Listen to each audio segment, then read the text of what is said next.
Sun and Moon improved a lot of aspects of the main series Pokemon games.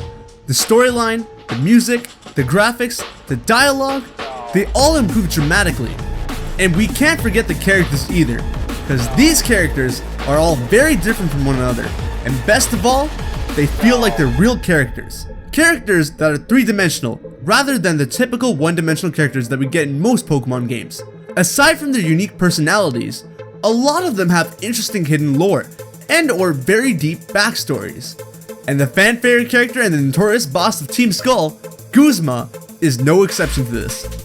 He is a man with a very destructive personality, but that destructive attitude comes from a very harsh past, a past that destroyed him. Today, we take a deeper look into Guzma's character and discover how his abusive past made him the person that he is today.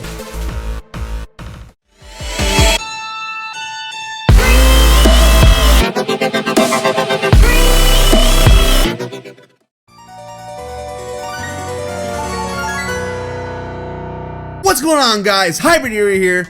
If you guys do enjoy the video, be sure to hero punch that like button. If you don't enjoy the video, hit that dislike button.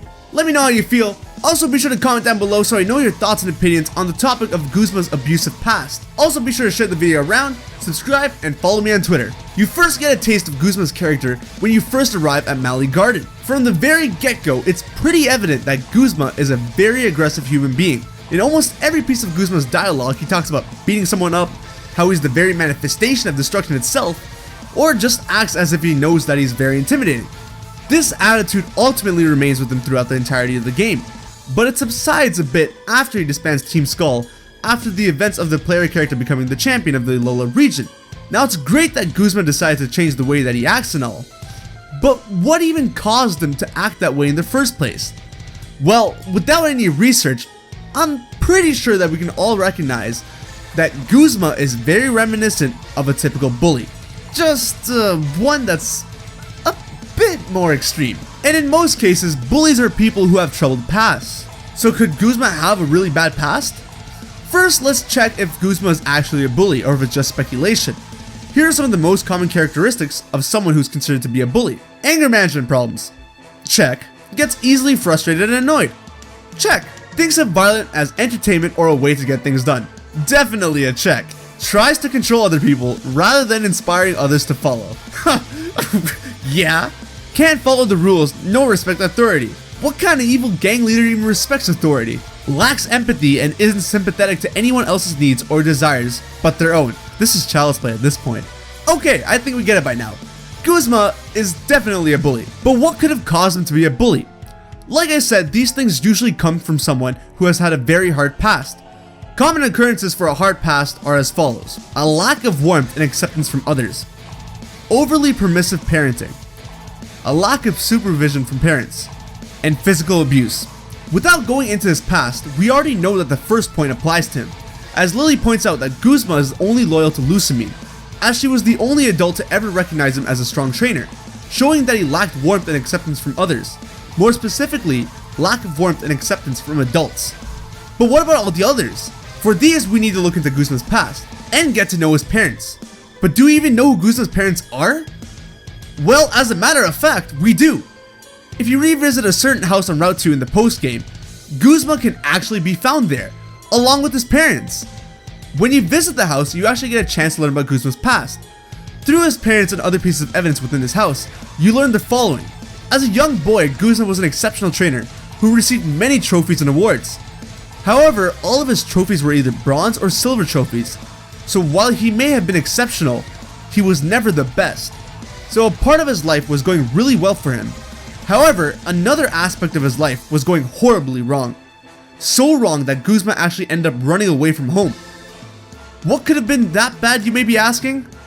Well, physical abuse would have been that bad, and that's exactly what it was. At the house, there are golf clubs which are broken. Once you check them, the game implies that they are broken because they were used to hit someone. Furthermore, if you talk to Guzma's father, he actually even states that he tried to beat up his own son, till he himself ended up getting the beating. Again, because of this abuse, Guzma ran away from his home, leading to overly permissive parenting because there wasn't any parenting, and a lack of supervision from his parents because of the same. and we can also check physical abuse off because that's what caused all this. But it gets even sadder than that. Because if you recall, one of the very first things that Guzma ever mentions is the fact that him and Professor Kukui are fellow rejects who could never become captains. And that's because Guzma's dream was to become a trial captain. However, he was never able to meet the requirements to become a trial captain before growing too old. Because his hopes and dreams were crushed, he became the leader of Team Skull, so he could fight back Alola's cultures and traditions, and so that he could prove his strength to everyone firsthand. And that's how Guzma became the man he is today. Personally, I also think that Guzma specializing in the bug type also symbolizes Guzma's past. Just like how people view Guzma, most people view the bug type to be really weak, especially in their earlier stages of evolution and in the earlier generations of Pokemon games. People view them as Pokemon with no potential.